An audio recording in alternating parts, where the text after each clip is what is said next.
ग्वालियर में भव्य नजारा देखने को मिला जब देश के गृह मंत्री अमित शाह महर्षि गालव की तपोस्थली ग्वालियर पहुंचे। इस दौरान उन्होंने विजयाराजे सिंधिया एयर टर्मिनल के विस्तार का शिलान्यास किया और हितग्राहियों को विभिन्न योजनाओं का लाभ भी दिया। इस दौरान मंच से गृह मंत्री अमित शाह ने सीएम शिवराज समेत केंद्रीय मंत्री नरेंद्र सिंह तोमर और ज्योतिरादित्य सिंधिया की जमकर तारीफ की और अपना विजन साझा किया। देखिए खास रिपोर्ट। ग्वालियर को गृह मंत्री अमित शाह ने दी सौगात। एयर टर्मिनल के विस्तार का किया शिलान्यास। 450 करोड़ रुपए की लागत से होगा निर्माण। हितग्राहियों को अमित शाह ने दी सौगात। ग्वालियर के विकास का दिखा सिंधिया मॉडल। गृह मंत्री अमित शाह ने रविवार को ग्वालियर में 450 करोड़ रुपए से बनने वाले राजमाता विजयाराजे सिंधिया एयर टर्मिनल के विस्तार का शिलान्यास किया। खास बात ये रही कि यह एयरपोर्ट सौर ऊर्जा से संचालित होगा। इस दौरान अमित शाह व्यापार मेला ग्राउंड भी पहुंचे और जनसभा को संबोधित किया और विभिन्न योजनाओं का भी हितग्राहियों को लाभ दिया। कार्यक्रम के दौरान गृह मंत्री अमित शाह ने मंच से संबोधित करते हुए कहा कि वो इस काम के लिए ज्योतिरादित्य सिंधिया को धन्यवाद देना चाहेंगे, क्योंकि एक आधुनिक डिजाइन के साथ एयरपोर्ट का प्लान तैयार किया है। साथ ही उन्होंने हितग्राहियों को लाभ देने को लेकर भी जमकर तारीफ की। मित्रों, आज मैं यहाँ आया हूँ एक आधुनिक से आधुनिक राजमाता विजयाराजे सिंधिया एयरपोर्ट का भूमि पूजन आज हम सब ने मिलकर किया है।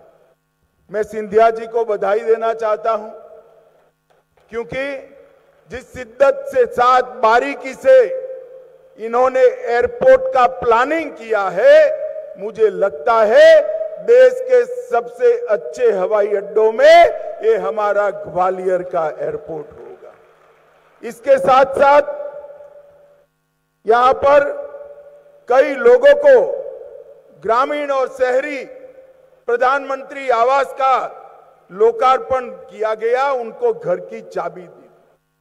मित्रों, हम सब समझते हैं एक गरीब घर की व्यक्ति के लिए अपना घर एक स्वप्न होता है, और प्रधानमंत्री जी ने चाहे शहर हो चाहे गांव हो, हर गरीब को घर मिले, ये लक्ष्य भारतीय जनता पार्टी की सरकारों के सामने दिखा है। इस दौरान सीएम शिवराज सिंह चौहान ने भी ग्वालियर के लिए विकास का विजन प्रस्तुत किया और बताया कि ग्वालियर में कैसे विकास रफ्तार पकड़ रहा है। और इसलिए आज चौतरफा सौगातें ग्वालियर को मिल रही है। 10,000 करोड़ रुपए की लागत से अटल एक्सप्रेस वे बन रहा है। चारों तरफ ग्वालियर के शानदार सड़कें बन रही है, उनका जिक्र नहीं करूंगा। सिंधिया जी ने अभी किया है। ग्वालियर और भिंड भी 4 लेन हो रहा है, एलिवेटेड रोड बन रहे। और ग्वालियर वालों, मुरैना वालों, अब केवल तिघरा नहीं, चंबल का पानी पीने को ग्वालियर और मुरैना को दिया जाएगा। उसकी योजनाएं भी बन गई है, चाहे एलिवेटेड रोड हो, चाहे 1000 बिस्तर का अस्पताल हो, और चाहे ग्वालियर झांसी हाईवे का उन्नयन हो। ग्वालियर में सबसे पहले देश का ड्रोन मेला सिंधिया जी ने लगाया। यहाँ नरेंद्र सिंह जी बैठे हुए हैं। राजमाता विजयाराजे सिंधिया कृषि विश्वविद्यालय बना, मान सिंह तोमर संगीत विश्वविद्यालय बना, 7 नई तहसीलों का गठन हुआ, driving licence fitness training centre का निर्माण हुआ, नैरो गेज श्योपुर तक जाने वाली अब ब्रॉड गेज के रूप में परिवर्तित हो रही है। ISBT बस स्टैंड बन रहा है, आधुनिक मशीनों से सुसज्जित नवीन स्टोन पार्क बन रहा है, और कितनी सौगातें। अभी अभी तो प्रधानमंत्री आए थे। एयर टर्मिनल के विस्तार के शिलान्यास अवसर पर केंद्रीय मंत्री ज्योतिरादित्य सिंधिया बेहद ही अभिभूत नजर आए और उन्होंने कहा कि वर्तमान का टर्मिनल जो 25 एकड़ में है, वो अब 180 एकड़ में स्थापित होगा। ये कल्पना है भविष्य के ग्वालियर की।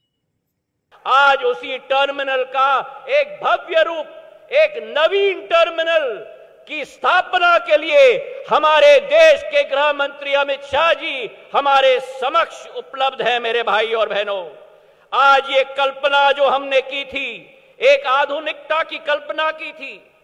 और थोड़ा सा ये टर्मिनल के बारे में बताना चाहता हूं। जो वर्तमान का टर्मिनल केवल 25 एकड़ में है, मैं धन्यवाद अर्पित करना चाहता हूं मुख्यमंत्री जी को, कृषि मंत्री नरेंद्र सिंह जी को। वर्तमान का टर्मिनल, नया टर्मिनल 180 एकड़ में स्थापित होगा, 8 गुना ज्यादा बड़ा होगा। जो वर्तमान का टर्मिनल केवल 30,000 स्क्वायर फुट का है, आधुनिक बनने वाला टर्मिनल इंदौर और भोपाल से बड़ा 2 लाख स्क्वायर फुट का बनने जा रहा है। मेरे भाई और बहनों, यह कल्पना है भविष्य की ग्वालियर की, यह कल्पना है आधुनिक ग्वालियर की। और यह विश्वास मैं आपको दिलाता हूं कि इसके साथ कार्गो का टर्मिनल भी बनेगा, 4 एरो ब्रिज भी बनेंगे, और ग्वालियर की इतिहास, ग्वालियर की संस्कृति, जिस पर पूर्ण जोर प्रधानमंत्री जी ने सदैव दिया है, गृह मंत्री जी ने सदैव दिया है। तानसेन से लेकर मान मंदिर, किले के हर विभूतियों को उसमें अलंकृत किया जाएगा, ताकि जो पर्यटक ग्वालियर में प्रवेश करेगा वो ग्वालियर का आधुनिक रूप भी देखेगा और ग्वालियर की पुरानी संस्कृति और इतिहास का पूर्ण संगम भी उस एयरपोर्ट में देखेगा। तो इस आयोजन से एक बात तो साफ हो गई कि ग्वालियर के विकास पुरुष के रूप में ज्योतिरादित्य सिंधिया जाने जाएंगे, क्योंकि यहाँ के विकास को रफ्तार देने के लिए कई योजनाओं पर काम किया जा रहा है। Bureau report, MP news, Gwalior.